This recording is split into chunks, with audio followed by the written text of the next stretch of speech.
three, go on. Bullying is something that people do to harm other people intentionally and repeatedly. Hi guys, my name is Evan and today I will be talking about bullying. Let's take a case from students that are taking a universities in University of Udayana in social and politics. And he was bullied when he was in university. He was bullied by other students, and he suicided himself from the second floor by jumping from the second floor. From that case, we can take there is four kinds of bullying in this world. First is verbally, second is physically, third is socially, and last is cyberly. So, first is verbally. What is verbally? Bullying by verbally is how you bully someone by using your words. That is what we call as the power of words. Words can change someone's mental health and someone's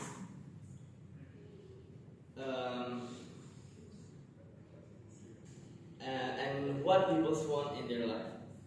Second is physically. Physically, how you hurt someone by using physics like hitting or slapping or other things that you can do to someone that can harm his body or his physics. Second. Third is socially.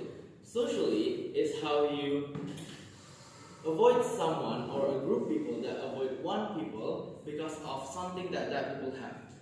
Lastly is cyberbullying. Cyberbullying is normally found in social medias or others. Today I will be talking mostly about verbally bullying.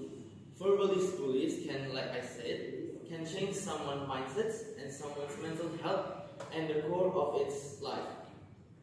Just like the socials and politics students that suicide himself because of a verbally bullying. That's why I think students cannot do bullying, any kinds of bullying, even cyberbullying that's not in the core of school, but it's still so bad to do that can harm other people. So guys, I think that's all that I can say for today. Thank you very much. Okay.